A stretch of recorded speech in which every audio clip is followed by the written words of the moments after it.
I don't always come to the beach in my favorite suit, Batman swim trunks, and a crystalline glass of whatever, but when I do, I'm listening to the Art of Possibility podcast. Welcome. Today, we've got a very fashionable episode for you. The CEO of fashion company Dianu is here, and she's going to tell you all about how she took African print, added modern designs, and rose to the top of her industry. It wasn't easy, but there's an art to making it happen. So grab yourself a glass of whatever, and stay tuned.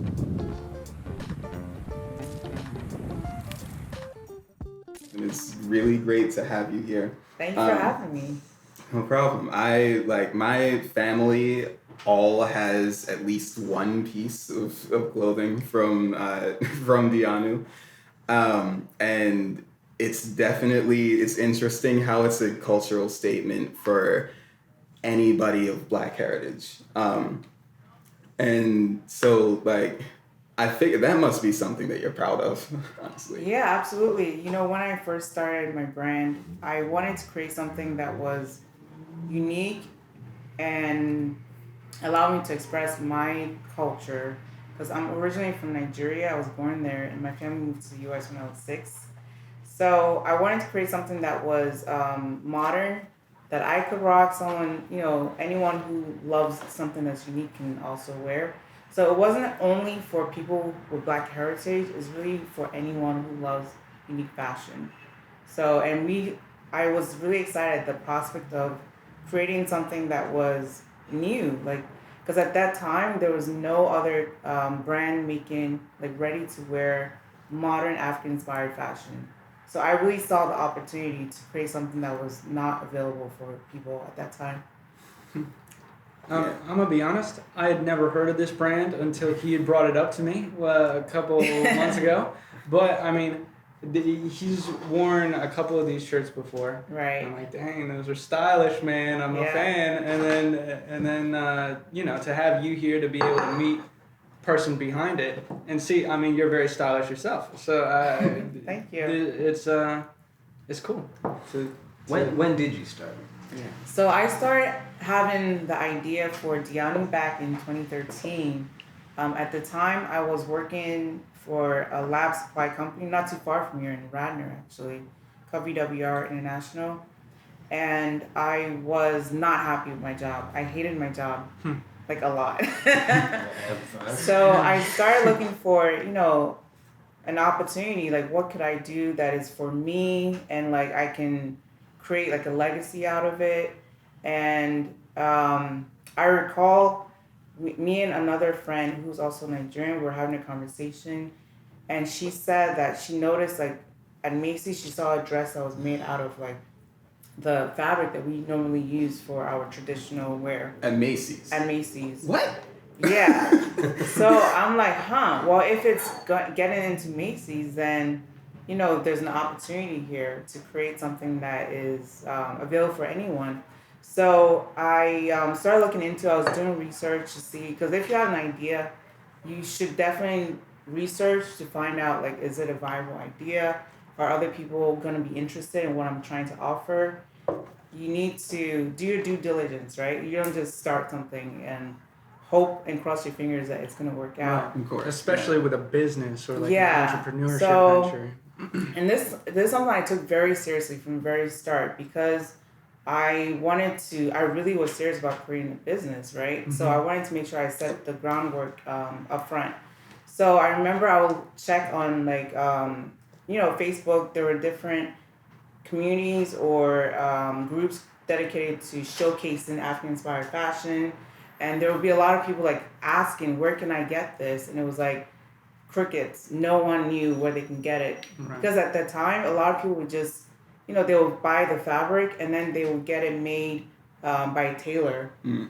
And that whole process is, it's long and it's expensive, especially here in the States. Because getting anything tailor-made is very expensive. Yeah. But in Africa, in Nigeria, it's very inexpensive. It's actually, it's very popular to get things tailor-made. It's just the norm. Interesting. So, if you're back there, it's easy to get it done. Are these the people in Africa doing that?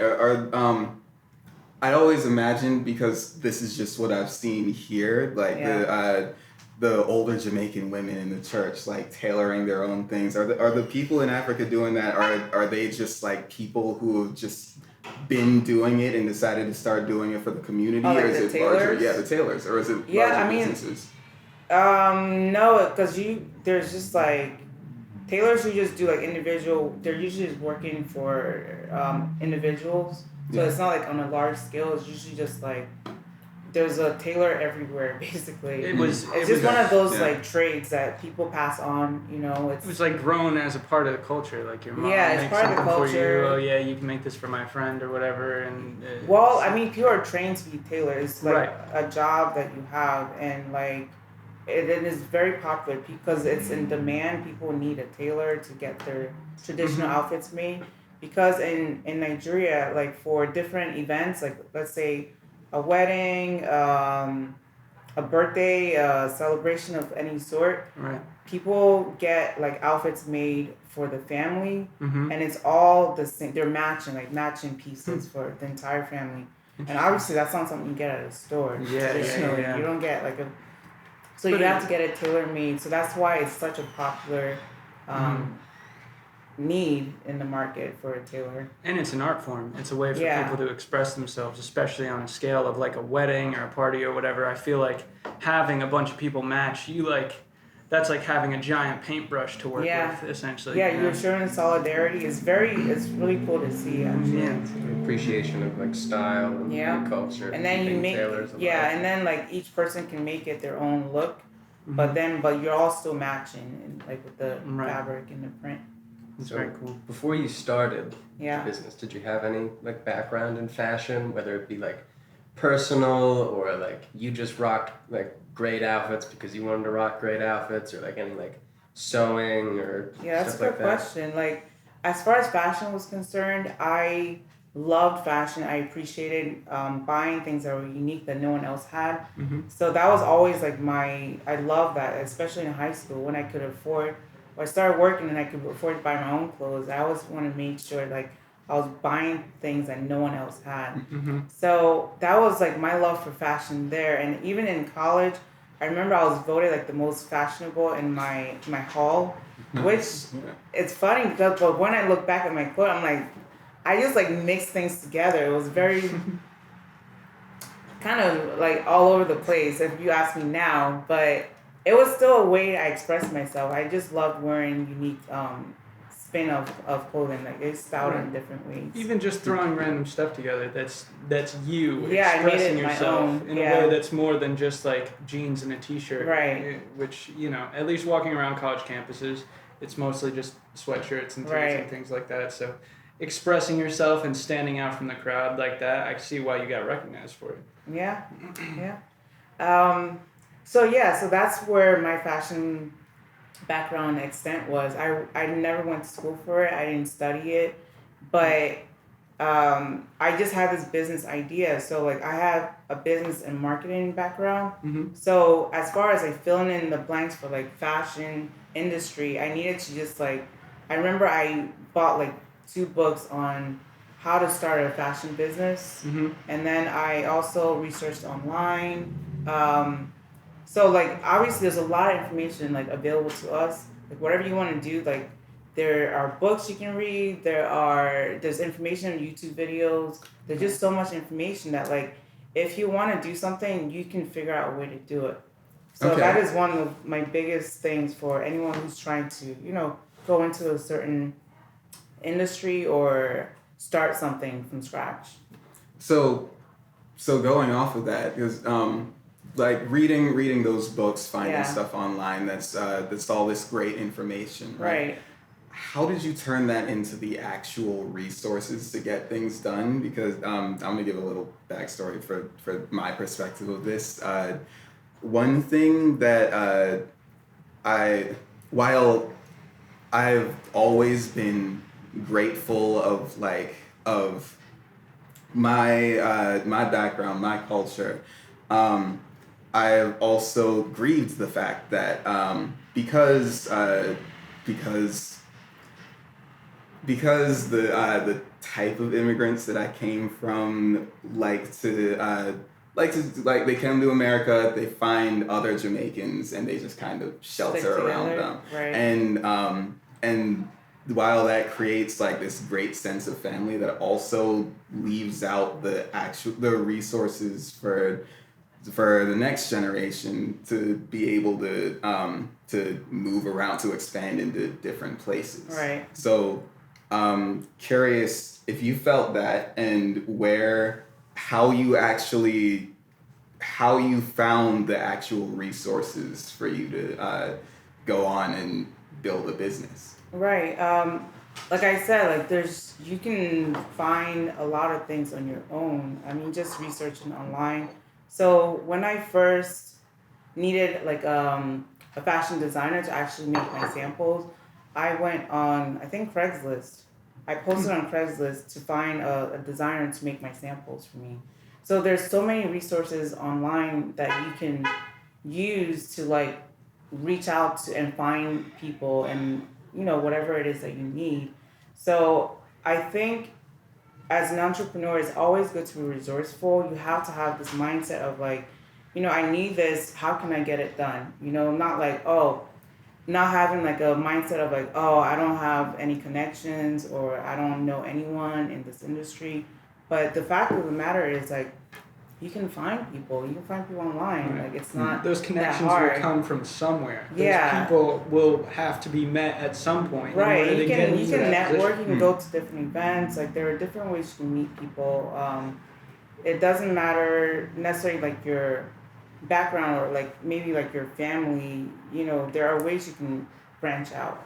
Was there an avenue specifically that you went down that like led you to a person that like catapulted you further than you would have been, or like, I would say it that was you really met, or? all online.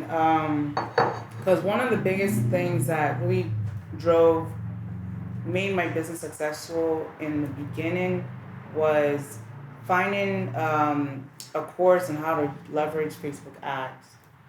And that was online. Like everything, especially we're so lucky in this day and age to have the internet, because it's so much easier to get business done. You know, there's so much access to resources. There's so many things that you can learn. Even being able to leverage Facebook ads. Like years ago, before Facebook ads was a thing, it would have been much harder for me to start my business and actually get it growing at the pace where it grew, because I would have to do more like in-person events, and those are very limited in terms of how many people you can reach at once, and very time-consuming.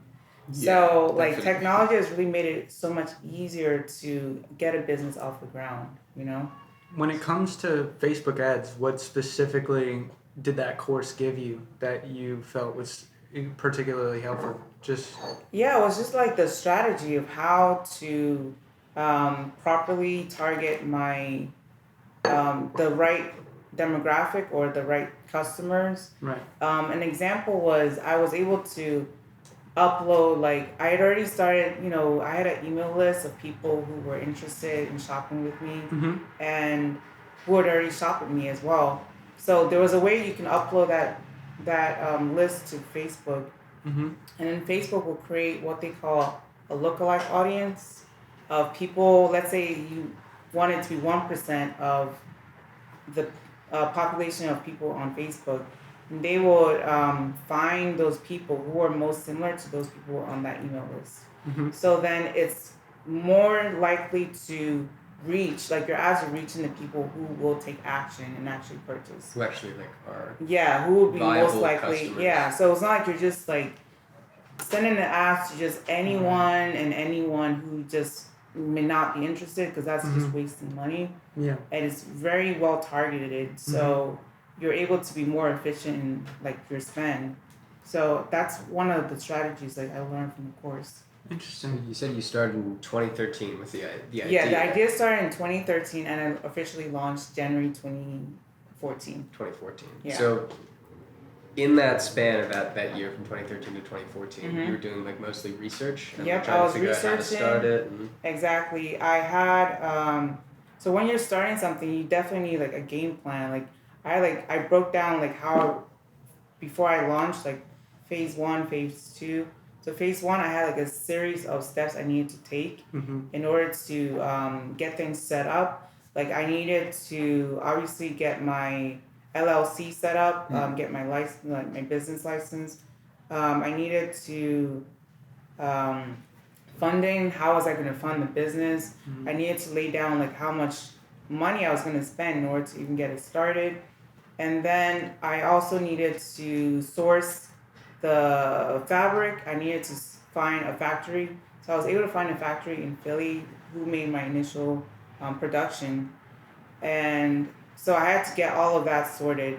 And then, of course, find a fashion designer, figure out which items I wanted to launch with initially, which were all women's styles originally.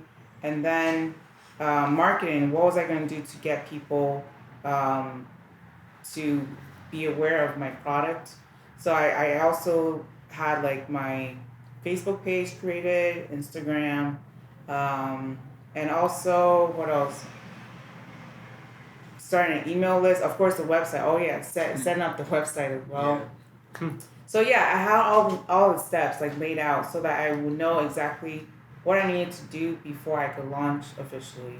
So that just so that kept me on track, so I would know what needed to be done.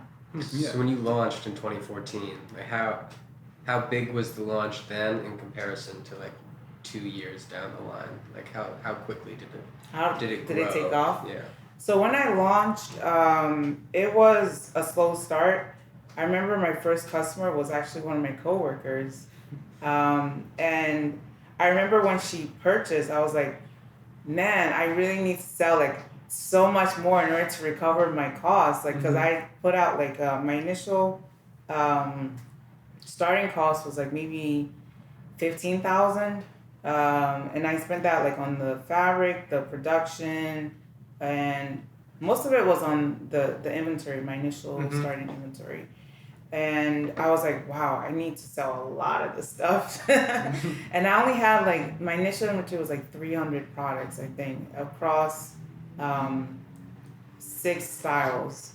So, and then I also was trying to figure out other channels. Like in the beginning, you kind of test different things. So I also tested out like selling on eBay, on Etsy, on Amazon, my own website.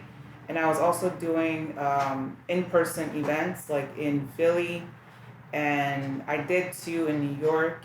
But it was a hustle in the beginning because I was also still working full time. Yeah. So the same job that you hated, right? Yeah, the same job I hated. So I launched in January, so I was still working up until May of that year, and doing my business on the side.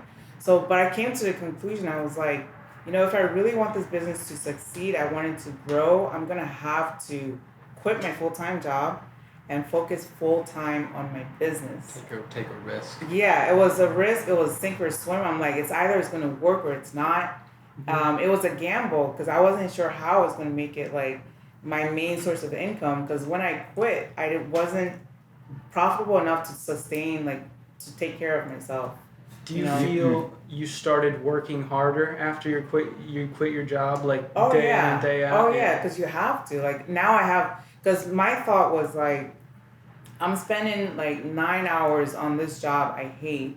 Why don't I invest that time on this project, my business? Right. And you know, the more you invest in something, the more likely you're able to figure out how to make it grow. So I'm like, you know, let me just dedicate that time to figuring this out, and I'll probably figure it out sooner because this is all I got at this point. Yeah. So this is one of those questions that I warned you about in the beginning. I am really curious how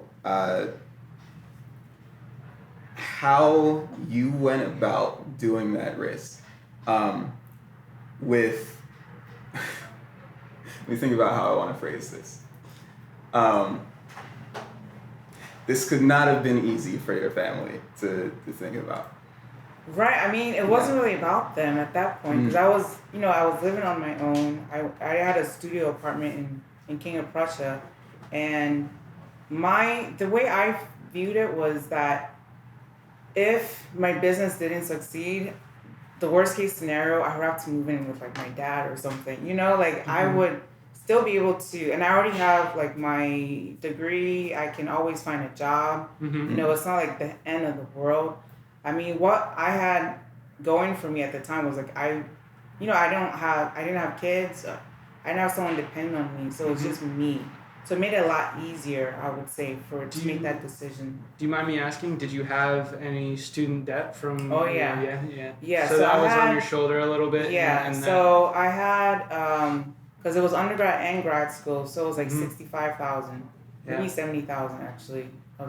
I'm surprised only 70 with undergrad and grad. That's honestly impressive. Yeah, so it was, but you know what? That was partially why I wanted to start my own business, because I wanted an avenue to create wealth or financial freedom for myself. Right. Because, you know, working 9 to 5 for someone else where you don't have, there's no way you can make more, like, unless, like, you spend years in the industry and you're promoted to a certain, you know, position, like, I was going to spend years trying to pay off those debts, right? So I'm like, I want to create something for myself where I have the freedom that I could generate wealth for myself.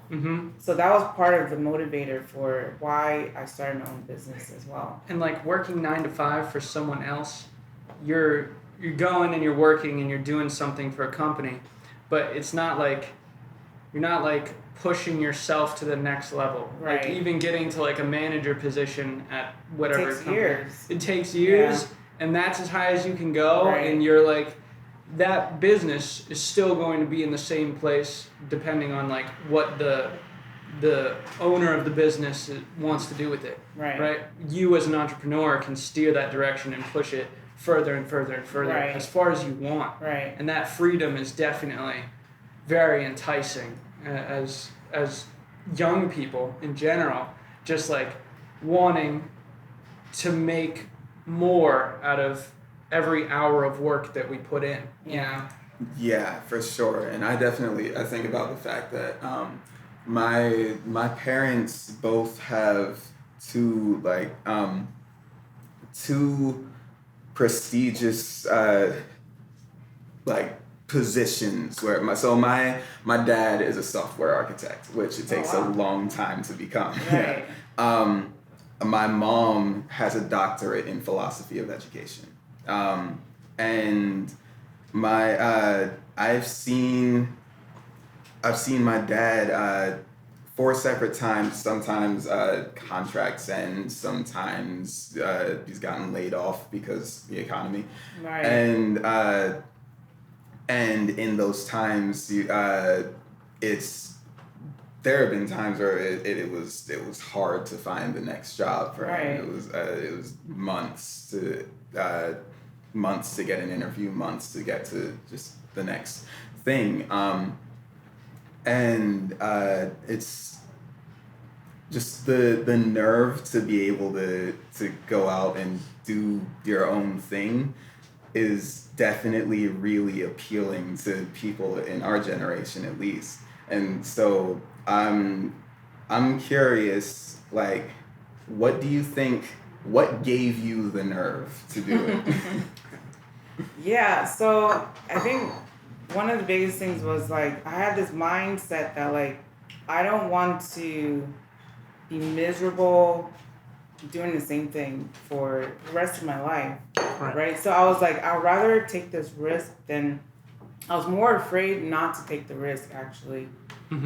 Because, you know, life is short. Like, you never know what the next day could hold, but, like, you have to take certain risks so that you're not stuck in the same place, you know? Like, you're not just doing the same thing over and over. And I was more afraid not to take the leap of faith, actually. And then asking myself, what is the worst that could happen if this business doesn't work out? So that kind of freed me, because when I was like, you know what, if the worst thing that can happen is I have to move with my dad and now I have to just start looking for a job again, that's doable. I can survive that, you know? At least you know you tried it, you know? Yeah, that's I tried a big it. weight off like, your shoulders. Yeah, and like, yeah, if you can face the fear of like what is the worst case scenario, I think that gives you the courage to try. Because what is the worst thing that could happen? You know, you could fail, and then what? Like, then you can start over. You can try something else. You know. It's like it'd be a shame to waste your eye for fashion, just sitting in the same thing instead of taking that risk and like offering something that's fantastic and truly yours to the world. Yep, and more so like ashamed to not do something I really actually want to do versus something that I really hate. Yeah. So it made it like so much, it kind of made it easier for me, honestly, because I was at a job. If I loved my job, that would have been a lot harder to make that decision because I'm like, oh, I really love this job, but I want to do this. But like, I'm like, I really don't want to do this, but I want to do this. So I'm going to stop doing this so I can do what I actually enjoy. So before 2013, was there like, maybe not this particular business, but was there always kind of like a thought in the back of your head that was like, I want to work for myself and I want to do my own thing? Maybe you didn't know that it was fashion necessarily, but... Yeah, that's a good question. My mom says like in high school, I told her I wanted to start my own business. I don't remember telling her that. And I know when I picked my undergrad degrees, it was in international business and French because you had to pick a language. My thought was like business is broad enough that you could do a wide variety of things. And I love all things international because I love traveling and like learn about different cultures. So that's why I picked that undergrad. And I think at the back of my mind, I probably knew I wanted to do something for myself. I had no idea what, like you said, but it kind of just unraveled, and that was the best route for me when I figured it out. I feel like I was in a similar, like, even now, in the back of my mind, there's just something so attractive about the idea of, like, an hour of work being cumulative to something more than money for a boss. Right. You know? Like, whether that means money for me down the road or just expanding my network and experiences. Right. Like, just working for yourself is a really cool thing. I like that a lot. I'm a fan of that. And it is really inspiring to be able to sit here and talk with somebody who has made it work. You know, that's a big reason why I was very excited to have this conversation in general. And it's awesome because I remember also being a high school kid and thinking, man, I don't necessarily want to work like a 9-to-5, but I want stability and the ability to survive. Right. Those are two conflicting things for the most part. Working, yes. Right. So let's fast forward a little bit to when, if I'm right about this, it was the end of 2014 when the business became profitable for the first time, right? Yeah. So when that happened, what was that like? That feeling? Yeah. I was like, holy crap. So when I first started really using Facebook ads, it was like October of 2014. And I remember that month was like the biggest month of revenue. I think it was more than all of the months leading up to that. And I was like, holy crap, like I'm actually gonna make it. Like this is a thing. And it wasn't until beginning of 2015 that because I was doing everything out of my apartment. Mm-hmm. So by beginning of 2015, I was able to find a small office in King of Prussia and hire my first employee. And that's when, I think when you're starting a business and you really want to achieve something, you have to have like a vision or like, ultimately where you want to go. And it was that vision of like, I know this can happen. I can make it happen that, keeps you going through the hard times.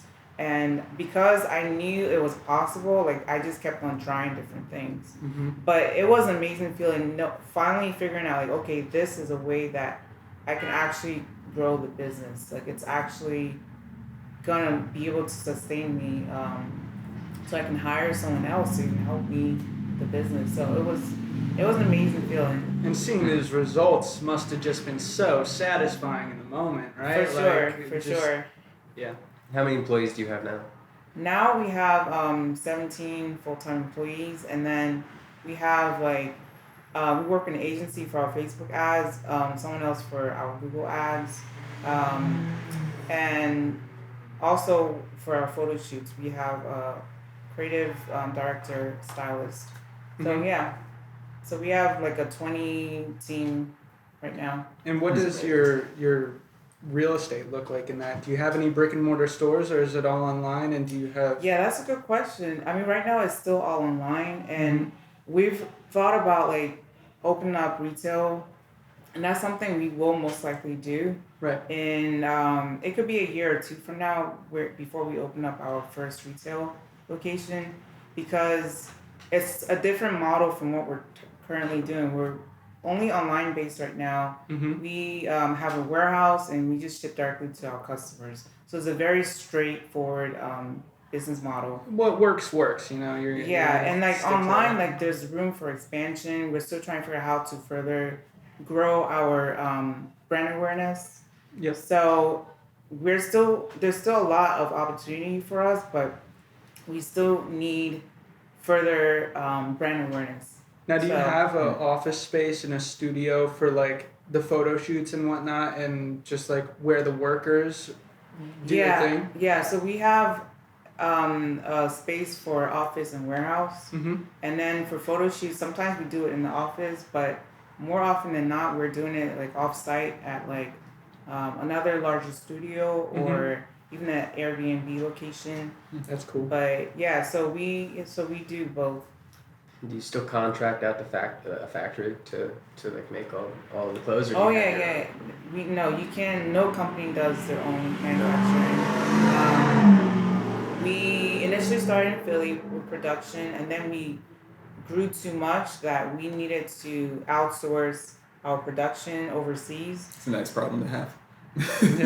Yeah, and like the other thing was also expanding the types of clothing we made. So like they weren't as skilled to make certain types of clothing, so we had to outsource that as well. The factory in Philly wasn't good enough for like they weren't able to make certain, because certain factories are good at certain things. Like let's say like a men's suit, they didn't have the tools to make that. Right. Yeah. And you make men's suits now? Yeah, we do. The fashion? Oh, yeah. That's amazing. That sounds awesome. Yeah. I think I know. I'll Next cruise. thing that I'm gonna. You're gonna look into it. Honestly, I'm gonna have to show you some of these things on the website. But there was another interview that you were doing where you were talking about the potential to open up some I believe it was warehouses in Africa, right? Yeah. And that interview was a couple years ago. Did that happen? So, working with African factories, we have worked with 2 factories now, and it is a challenge because right now we do work with like Asian factories because the fabric is also manufactured over in China. And because they already have like the know-how, they already have experience working with international customers, it's been easy working with them. But with like our Nigerian factory and Ghanaian factory are the 2 countries where we found our partners. They are a little slower at getting our production done, and it was a bit of a challenge, but it's something we're still working on. We're still developing that relationship. Real quick, I'm going to pull up the suits, but I just went onto the website and I think this is the most clever thing to appeal to Americans ever. Just the Christmas family thing. Yeah, we just launched our pajamas for the holiday. It's really cool because just looking at that, it harps back to like the start of this conversation where you were like, matching outfits were made by the original tailors. Yeah, I mean, that's you're advertising all about exactly matching fits for the family. But it's cool. I mean, in the literal style and in your advertising, you're representing the original ideals that your art was built from. Yeah, exactly. Is there a meaning to the name of the company? Yes. So Dianu is a combination of French and my Nigerian language, Yoruba. So the D apostrophe means of or from in French. And then the Iyanu part means miracle or wonderful in Yoruba. So it's like of or from something wonderful. But Iyanu is also my middle name, so it's also from me. It's like a namesake and a really powerful, beautiful message. Yeah. That's awesome. That's radical. That's it. I'm a fan of it. It's It's also very catchy, I must say. Iyanu. Yeah. Thank you. So, It's cool. I haven't found the suits themselves yet, but I just wanted to show you like shirts like that. Yeah. Insane. In editing, I love it so I'll put much. some pictures on the screen. Yeah. So, where do you get a lot of the ideas for the designs? Like, you said you had a designer, like an in-house designer. Are you pulling from like a lot of traditional African designs and then building upon them, Yeah, like mixing and matching? Exactly that. So we draw inspiration from traditional like African prints, but then we make it more modern. We customize the colors, and then we're now customizing per season. So for our niche, like we're really the only company that does our own like prints. Like I think it started 2 years ago. We started designing like our own prints. And we really customized it for the season. And we also started making like sweaters. There's a lot of things that we're doing that's like unique to Dianu. And but yeah, so we draw from traditional prints. What was the jump from not making your own prints to making your own prints? Did you feel that gave you a lot more freedom to work with the clothes and whatnot? What did that actually look like? Yeah, it was harder, but it also gave us more freedom in terms of being able to create prints per season. Because if you know anything about African print is usually like bright, it's cheerful, it's usually for the summer, like spring, summer, and it's like it's hard to find prints that are like more for like the colder months or cooler, like black, and that have like the elements that you would normally wear in the fall, winter. Yeah. So the fact that we were able to start designing our own prints made us more flexible in making the prints to look more like we wanted to look and to be more cohesive as well per collection. That makes so much sense because I think about like just other cultural prints. I think especially stuff like the big flashy colors that you'll see in like South American prints and stuff like that. You only ever really see them in traditional clothes, traditional wear. And when you said that you guys are one of the only, if not the only company that's doing their own prints in this way, that really threw me because it feels like it would just make sense, you know. Well, for the other companies to do it, it would make sense to see it in other cultures too, and like the clothes.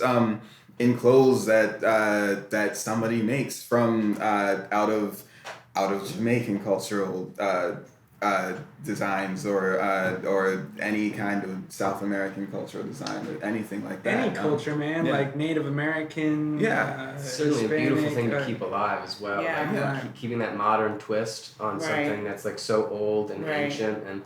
Like I know that paisley is Indian and Middle Eastern in origin, and it is like it derives from like the cypress tree, and it's like an ancient thing, and it's been modernized, and now it's on like bandanas even we've and done shirts. a paisley print And it's or amazing. two actually, made it more African inspired, but it's cool to keep that alive and to keep it like it's like a culture inside of fashion, and that's like.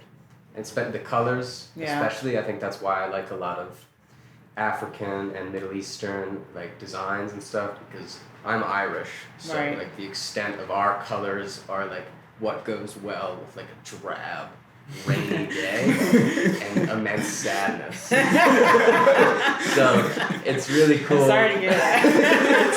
It's really that's why I This love is fair, bro. It's just so dark. That's why I love the colors and stuff. It's Yeah. beautiful and it's warm and it's. And and the weather does play a part into it, like you just said, because in Nigeria is sunny and warm all year round. I mean, we have like the rainy season, but it's warm all year round. So which makes sense as to why people are always wearing like more bright and cheerful clothing. It does make sense. Do you think that plays a part in like people's happiness? Do you think like fashion like plays a part in like self-happiness I think and so. betterment? Like if you wear bright clothes, Yeah. are you gonna like trick your mind into being a little Happier? Probably. I think so. I think what you see does affect you, right? So yeah. I think that, and it goes like vice versa. Like if you're happy, you're gonna be more Likely to wear those bright things, or just like not even necessarily tied to colors specifically, but just like, yeah, I'm feeling good today. I'm gonna put on a suit for no reason and just walk around and hang out like that. Yeah, I've done that before, but yeah, I like that, and it's just cool that it's all art, so it's all expressive of like, it's all expression, right? So like, for me, like making music, my father's a folk musician. Yeah. So I feel like even in my different like modernized way of working with music, with like microphones and laptops and like traditional hip hop production, also in the back of my mind is like, this art comes from me and I came from folk roots. Right. So how can I express that here? And you're doing the same thing. Right. You come from African roots. How can I express this in a modernized way? Right, that fits me. Yeah. It's all art. It's awesome. Yeah. I love that. It's cool. Do you think some of your like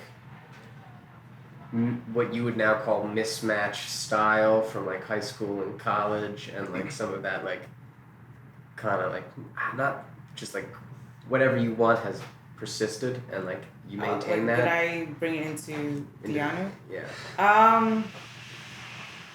Sometimes, because it was more in the styling, right?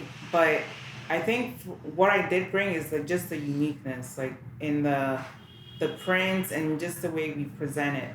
So I would say in that way it was brought into Dianu. And in that respect, then like you really liked being unique and like finding things that like, made you feel unique and and that's what we want to give to our customers. That's amazing, and you've done that. I think that's very cool. So. Yeah, and it's really exciting to see our customers, like how they give us the feedback. Like they feel beautiful or they feel amazing in our clothing, and they always say how they get compliments. It's funny, like if you read our reviews, they're like, oh, I got compliments left and right, but it's because it's clothing that's different. Like it's not like one you find at a mall right now, but like they haven't seen it before, so yeah, it's eye-catching. So I have 2 shirts that I always like to wear out in public because I pretty often get compliments about them. This one and this Rugrats sweater that I have. It's a great but throwback. It's unique. But yeah. Right. I think that ties back into like what we were saying earlier about like, if you're happy, you're more likely to wear something cool, and like wearing something cool makes you happy and the people around you happy. Like people recognize that. They see that you're wearing something different and something bright, and they're like, man, you're really working that. You're really working that. Yeah. Okay, so I want to shift gears back to you building the business as you're like after 2014 as actually. There were 2 questions that I wanted to ask. Did you see steady growth? Was it over up and down? Was it right? How did after that first burst of, oh my gosh, this is working? Yeah. How did that road start to go, and how did it feel? Yeah, that's a really good question. Yeah, so we saw steady growth up until So year 2 we did $500,000. Year 3 we did $1 million. Year 4 would have been 2017. That was also a growth year for us. 18 was growth. I think we were experiencing growth right up until, because I know there were 2 years where it was like the same. We were kind of like flat. I think maybe it was 17 and 18. And then 19 was growth. 20 was also growth as well, even though the pandemic. Really? Yeah, because we started making masks. Mm-hmm. Yeah. Oh, yeah, nice. we have some of them. Good question. Yeah, so we started making masks, and that was obviously a home run because everyone needed masks. Right. So that was actually a really strong year for us. It was a very profitable year for us. 21 was a bit of a plateau. 22 was a bit of a plateau actually. So this year has been a year of growth. So it's been like growth and then maybe stagnant, growth and then stagnant. But one thing about business is like it does come in cycles, and you kind of just have to keep your eyes on the prize in terms of like we're still striving to get this vision. Like I still have this vision of where I want to take the brand that hasn't materialized yet. So knowing that like it's not going to be a straight shot, like it's going to be like, you know, some twists and turns. There's some ups and downs that always take place. It's part of life, part of business as well. But just keeping your eyes on like what you're ultimately trying to achieve. But we've had, I would say, like the growth and plateau kind of cycles for the business. Mm-hmm. I know you said it before. You're basically trying to be like the H&M, the Zara. Wow, you did your research. I told you. I'm up on this. So we still have some growing to do. So it's exciting, you know, because that's what motivates me. Because I know we still have some work to do, but yeah, we're gonna get there. Okay, so if I can ask without you spilling any business secrets or anything, what would be a next move? Well, the next moves for us, as I said, like open up the retail stores. We right now we are still making sure we have like the right team, because it's really hard to grow if you don't have the right team. Mm-hmm. So we're right now trying to make sure we have the right internal team members to help us like be in a position to better scale. So that's what we're doing right now. Like working with like a retail consultant, so they can help us identify areas for improvement and growth. Yeah. Okay. And I know some of those team members are family members, right? Well, just one. Just one? Yeah, my oldest brother, Dara, he started working with me in 2016, beginning of 2016. And he is the president of the company, and he helps out with, it's like the operations COO. So he works with like warehouse, customer service, HR, and the office in general. For some people going into business with family, with close friends, that can be a great decision. That can be a tough decision. Yeah. So like, how have you been able to, what's that been like for you? How have you been able to balance the separation between business and family? Yeah, I was very hesitant to have him join. He kind of insisted, actually. He kind of forced his way in. And I mean, I saw the potential of what he could bring by working with me, because he's more like a very good people person. He's very outgoing. He's more outgoing than I am. Like, he's more of a people person.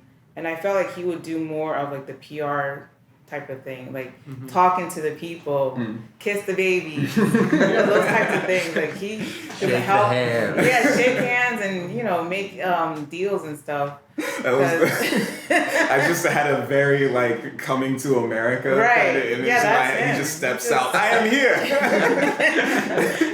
Yeah, I felt like he could bring that energy to the business. And in the beginning, it was challenging because, you know, I started the business on my own. I was the one doing everything and I was running everything. So to relinquish a little bit of control or giving him, some reign to do some of his own things was hard. And we butted heads in the beginning because I was like, you're not doing this right. Like there were certain things that I wanted done a certain way and he wasn't doing it. And I was like frustrated. But over the years, we've been able to learn how to work well together. And, it's actually been a huge blessing because I don't know anyone who I could have paid to work as hard as he does on the business as much as I do. So ended up being a really good thing that he joined, actually. As your sibling, he understands you better than any stranger Anyone else, could. yeah. Right? And he actually has like a invested interest, like his heart is in it too. Right. Yeah. And, That's beneficial. But this business was like your child, and like handing off that responsibility. Yeah. It's like, oh, I don't want to do that, but also like I kind of got to do that so that I can focus, expand and on grow other and things. do the things that you have to do. Right? You can't have everything. You can't do everything at a company at that size as it grows. Yeah. So that's cool. That's an interesting. Was it just as hard for all the other 19 employees? Because of course there was him. He wasn't the first employee, right? No, he was like the fourth. I had two other people when he joined. Yeah. Yeah. So like, was it harder with him, or was it the same? Just trying to allow yourself to give up that space to focus on other things. It was different because he's my older brother, right? And like he is, and like I still have to respect him as my older brother, but like he's now technically working for me, and like we're trying to figure out how to work well together without me being like disrespected, not because he doesn't want to take orders like from me, like right. Yeah, so of like course, yeah.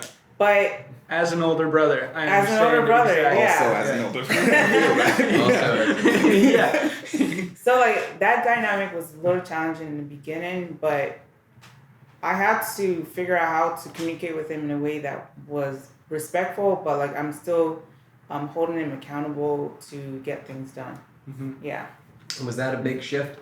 Like you've gone from working for someone, then you've gone to working for yourself, and then now all of a sudden you have 19 people working for you. Was that like a difficult thing to get to? Like becoming like a leader almost? Yeah, it definitely is because now I'm in charge of other people's their career, their livelihood. Mm-hmm. So like, because starting a business is not easy. Like you have to make sure that you're making the right decisions so that you can continue with your staff, so like you don't have to lay anyone off.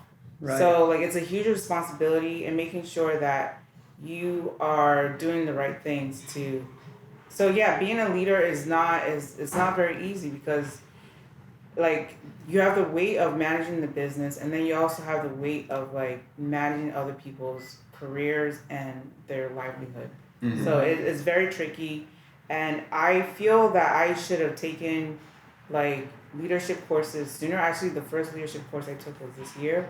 I'm embarrassed to say, but like, because I was so focused on my business. I have to do this, that you don't have time to like look at maybe the bigger picture of like how is my team doing? How are they doing? How can I help them in their career? How can I make sure like they're growing individually and they're able to achieve their goals?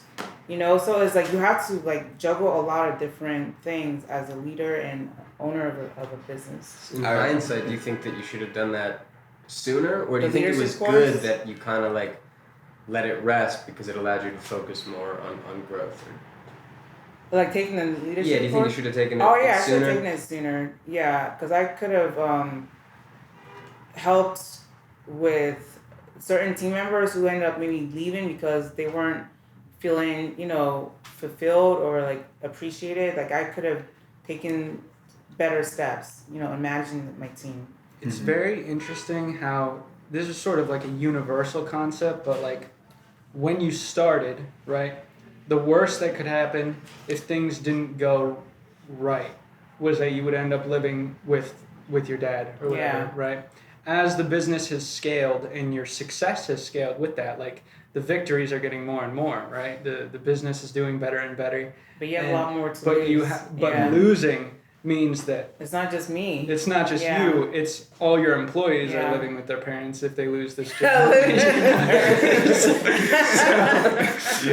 Your brother goes back home. Right, exactly. So that's... You guys won't be able to get enough of each other. That's a tough gamble there. You're absolutely right. It is more... Back to fighting over the TV remote. Yeah, so...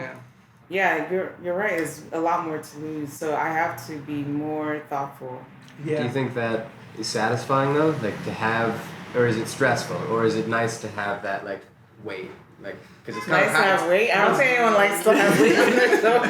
But it's kind of like powerful to know that you've made something so like structurally like sound and strong enough to support all of these people. Other people. Yeah, it does feel good to be someone creating jobs for people, but. I try to think about the stress of things and just focus on, the positives and where we're trying to go. Mm-hmm. So I'm not like, oh my God, I'm responsible for these people. Like I try not to focus on that. Right, but a day of just all these people still having a job is a victory, in itself. Like, in spite of the stress of having to deal with that and like the fact that you're taking on more responsibility, like. You built this company and you can look back on the fact that you've made a positive impact on even just your circle of employees and people with you. That's a cool thing that is satisfying to you. It is. I don't really think about it too often, but yeah, it is. Like being able to, be a job creator, it does feel good. Yeah. Right. So if you're not thinking about that, where is your head most days in terms of like, what do I want to do today? Like, what is the main putting out thing? Fires is always something going on. Yeah, got you. Always something going on. Do you think that's like that's most of your day, putting out fires? Some of it, and just like trying to be proactive and planning ahead for the future. Yeah. So, because right now. I am filling in certain roles because we're missing like a production manager right now. So I'm doing a lot of production stuff right now. And it takes up my time. And then other times I'm just guiding like my team, the design team I'm responsible for. And then, because we have 3 people in design. And then production, that's mainly me right now with an assistant. And then marketing is also my domain. So making sure I'm guiding those teams in the right way so we're achieving the goals we need to. Right. Obviously reviewing our performance, like our sales, our ads performance, overall, like just how are we doing? So are we in a place where we can sustain where we're at? It's a daily thing for me, making sure like we're hitting our revenue goals. So how structured is that? Like what actually does a day in the life of a CEO look like?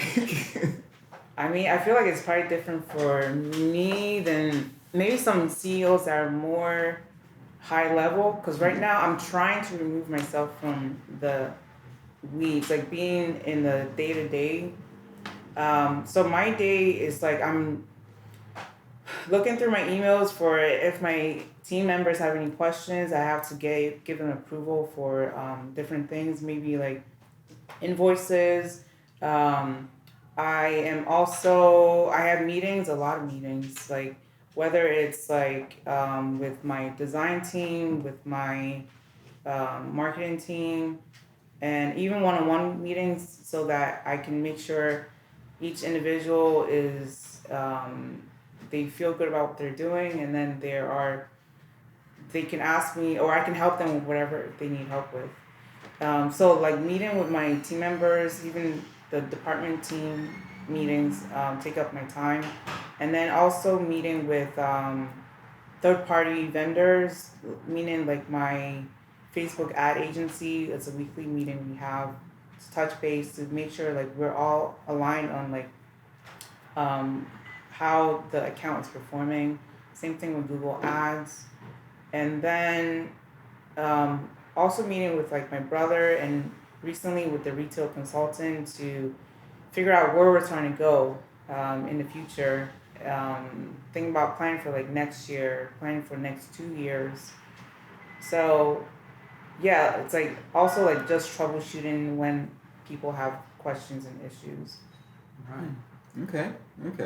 So it's a wide variety of things in a sense, but sometimes the same week over week, I guess. Yeah. So how monotonous does that get for you? Or is it just like, is it just, you just like everything that comes with it? Are you asking if it is monotonous? Like, Does it get monotonous? A little bit now, because I'm still trying. The only reason why it's monotonous is because I'm still trying to pull my way from the day to day, and so some of the regular day to day tasks are the same. Right. But once I become more removed and I can start planning for scaling the business and pointing us in the where we want to go, I think it'll become less monotonous because I won't have to be like chained to my desk as much as I am right now. Yeah. Okay. So do you get a feeling of like you're sitting in your office or your room or wherever you're working and you have like a meeting in like 10 minutes and you're like, dang, I got this meeting in 10 minutes that I don't feel like doing. Like, does that ever happen? Do you feel that? Not typically. Not typically. It's just what I do. That's It's good. like, I'm happy to hear that. Because, Yeah. I mean, talking to different people, whether they be business owners or just employees of companies and whatnot, a lot of times meetings like that and things of just like logistics, conversations, and structuring, things like that get really annoying. And they start, especially in an artistic endeavor where it's like, I just want to be creating. I just want to be working like hands-on with the art and whatnot. But like, it's cool that you have that sort of resistance to that, I guess. It makes it feel like less of a 9-to-5 job, or whatever. Yeah. The only time I get like that is if it's because I like all the people I work with, right? But there are certain people that are a bit more challenging that I don't necessarily look forward to, like the meetings per se. But outside of that, like I'm just like I like what I do, so. Yeah, nice. So it's not monotonous because you love it and you built it and I it's don't always yours love and it, but You know that this is what has to happen but for the yeah, business yeah, to work. yeah. So, So I like mean, it is what it is. So Right. I gotta do what I gotta do. Yeah. just gonna do a quick time check. Just Oh to yeah, let I've you been know. watching. It's, Yeah. not that. No. I mean, I've got my computer in front of me. But I did want to make a slight shift and ask, what's the biggest mistake that you've made as an Since starting your entrepreneur? business. Yeah. No, just in life in general. In What do you regret? Tell us all of your biggest fears. What happened in middle school that you're like, ugh, that's still Who haunts was me. your bully in middle? No. What's your biggest that entrepreneur? guy. That's I my should- biggest. No. We all got one of those. Yep. People ask me this question, and it's like, because it's been a journey, of discoveries, and I mean, I wish when it was maybe 5 or 6 years ago, we were trying to invest in a. Are you familiar with the term ERP? It's an enterprise planning resource, but it's a system that helps you like. So let's say we have like our inventory, our production, our styles, and all these things in the system. So it's supposed to help you be more efficient as a company. And we were trying software, basically. Yeah. So we were trying to implement this like 5 years ago, and we spent a lot of money trying, but it ended up not really working for us. We like deployed it for like a week, and we're like, no, this is not for us. But it was a waste of money. But like it was like one of those things that like you just go through and like you just make the best of it. Like you just keep on moving, you know. So there are times when we've just like made those mistakes financially where it was a bad investment and I wish we had not done it. You know, we could have spent that money on something else. Yeah. Yeah. Okay. So like, but it's almost like a part of life of doing business. yeah, You're gonna have mistakes. Not everything everywhere, is going to pan out the way you want it. You know. Mm-hmm. But being able to, I guess, bounce back and not put in too much of your investment there that it will take you out if it doesn't work out. So it can be tricky. So like right now you're a private company, right? Yes. Yeah. And I imagine that those mistakes are way easier to stomach as a private company as opposed to going public. I am curious if that's a part of future plans, going public. Going public? Yeah. Yeah, that's a huge bulk. Like we will be in a different place at that time. Mm-hmm. And my concern with going public will be changing the dynamic of what we're about, like what we are trying to achieve out here, and because then you're beholden to like the stockholders and like they're now the ones who are calling the shots in a sense, right? So it could change the DNA of your company because you're trying to please them. So that's something that we right now would say no, but I don't know. Yeah.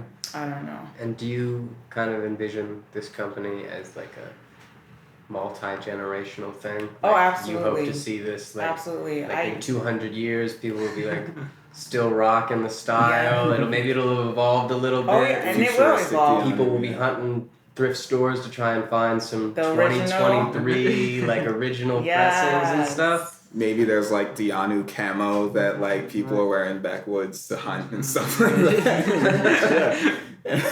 Yeah, so yes, absolutely. I am, like I said, when I created it, I wanted to be a legacy brand that can be passed on to the kids, and like, yeah, I definitely wanted to live on after me. Very cool. Yeah. This is going to be a bit of a shift here, but this is something I was wondering earlier. So you have a degree. How much do you feel that helped you in the whole process? Like, do you feel like college was a good decision for you in terms of the skills it gave you and the degree that you have? I mean, personally, I would say yes, because it just gave me the structure that I needed to start it, because I was able to create like a business plan in the beginning, and you don't need to go to college to do that. You just need like the template and just fill in the info. But some of the information I learned, I would say helped me, like just making certain decisions, smarter decisions, and maybe I didn't have too many pitfalls because of that knowledge and foundation. If you could rewind the clock to when you were 18, 19, would you go to college or just jump straight into it? I would have still went to college. Yeah. Yeah. Interesting. Cool. I have a more personal question. Mm-hmm. So, I love fashion. I like to stock my closet with different things. I like to rock different looks and all that. So, and you also like fashion. So, if I were to buy a shirt, do you have like a color suggestion?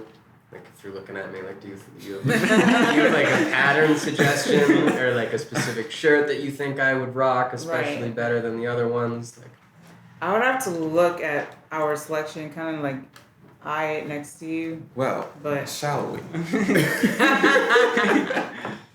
Let's see. I think you could rock this. I like that. Which one? It was. Is the red one? This one. Sorry, my screen's a little dirty. yeah, I really liked that one too. Yeah. I'm a button up and a flashy color kind of guy. I think you could probably rock this one too. That one's really nice. I can see you in this one, the sweater. Nice. And So the designs themselves, is there like a specific like region in Africa or a specific subculture that like you're pulling them from? I know you mentioned you also did paisley, which is more of like a Middle Eastern thing that you then adopted with a more African style. Yeah, so like some of the prints, like let's say this is like a mud cloth print, and it's originally from Mali. It's they weave fabric together, and it's called mud cloth. There's another name for it. Which one was it again? Mud cloth, yeah. So there's different designs of it, but that originated from Mali. And then we use a lot of Kente prints, and Kente is from Ghana. Mm. And then more recently, we started using like a lot of what we call like Adire. Adire is like a tie-dye fabric in Nigeria, and it usually comes out like this. So this is like a Adire style print. So yeah, we draw from different African countries to make our designs. Is there a style that you haven't gone into yet that you kind of have your eye on that you'd like to experiment with? Nothing comes to mind right now, but like we're always looking out for like other styles of prints that we can adopt. Do you do headwear at all? Like hats, like traditional hats or anything, or like regular hats with like a traditional design on them? We've done like baseball caps before, like not baseball caps, but like fitted caps, is it? Well, we've done hats before, yeah. The ones that don't have the strap on the back, right? Actually, we did. It was adjustable. So what is that? That's a baseball cap. That's a baseball cap? Strap on the back, yeah, so we've done those in the past. Cool. I don't think we have any left on our site, but we've made them in the past. Interesting. So yeah, we've dabbled in different types of accessories. So at this point in the process, like how hands-on, or not necessarily hands-on, but like in terms of like making the designs and like choosing what goes on these clothes, how much are you a part of that process in terms of like picking out the exact items? Yeah, so I work with my design team. So we together come up with like the colors, the prints, and the styles for each collection. But you're still fully a part of that. Like you're sitting down having that conversation. I still have to approve it before we move and you're like, ooh, I like this color. Let's use this more. Yeah, That's cool. Because I mean, you were the one who did all that at the start, right? And do you feel like having a designer now has allowed? Do you think that's added more? Like, and do you feel like the styles were better when it was just your mind doing that? or now that you have a designer, it's a little bit... Throw under the bus right now. And we can get your answer after we turn the camera. No, this is all going on. No, I think collaboration is always important for seeing different types of styles. Like, I don't think I am the most creative per se. So it's nice to get creative ideas and inputs from my design team. Right. And especially now we have a really strong print designer, and she's really, really good. And that's been really beneficial for us because our business is really driven by prints. Like if people love the print, they'll buy in whatever style it's in. Right. I asked that because to make a comparison again, right? It's all just art, and like in my world, a lot of my best songs are made because of collaboration, because I chose to sit down and work with this other person. And it gives a new, like, the songs I make on my own are very different than any collaborative projects. Both are good, and I can't necessarily say one is, like, better than the other objectively, because it's all just, art is very subjective. Yeah. But it does give me a new perspective to work with that wasn't there before. Yeah. And so, I mean, especially when in the scope of a business, that lets you scale and expand and literally make more clothing items because you have more people helping you do that. Right. But so I welcome ideas from the team. Like, that's preferred. Like, I don't want it all to come from me, and if it all comes from me, then that's not very scalable, is it? Right. Yeah. And part of being a good leader is being like empowering your employees to encourage those ideas and let everybody be themselves to the point where they feel they can express themselves as well in the Yeah, same way contribute, that yeah. you were trying to express yourself originally when you started the company. Yeah. So It's a legacy brand, so someone else is Exactly. going to have to make the Yeah, decision. someone else will have Yeah. to make. So like it's more of me setting up like the guidelines of how to make the decisions, I guess, right? But Right. I don't have to be. Eventually, I want them to be able to. I want to have a lead designer who can actually make the calls, yeah, and I trust their judgment. it's interesting because on music, that level of responsibility is almost like a spectrum. There are times where I'll take sort of a leadership position, like I want it to have this kind of sound or this kind of style, and then there are times where I'll just sit back and let other people kind of do that work for me, Yeah. and then just see where I can add to that process. Contribute. Yeah. Do you feel like you do that as well? Is it a balance of like I sit back and let people do their thing versus okay, here I feel I need to interject or be a little bit more of a leader? I'm more hands-on right now, but I would like to get to a point where it's more like I just approve, and then they can move forward. Right. Yeah. That's cool. Yeah. I think that we've we've basically just like we've gone through your entire story at this point with the business and with I'm really glad to have had you on the podcast. Thank you for having me. Yeah, no problem. If you could just tell the people how to find Dianu. Yes, absolutely. So the website is dianu.com, DIYANU, and you can also find us on Instagram at Dianu, and also Facebook. Nobody probably uses Facebook. It's like the older generation, but we're also on TikTok too. That's sweet. Didn't even You realize can find us at your local social media. The Art of Possibility podcast, featuring Casey Brown, Moses Stubbs, Bobo G, and Andrew Curry, is brought to you by Mechanizer Studios and AG Digital Media. You can find us on streaming services everywhere and on TikTok, Instagram, and YouTube as @ArtofPossibilityPod. Thank you.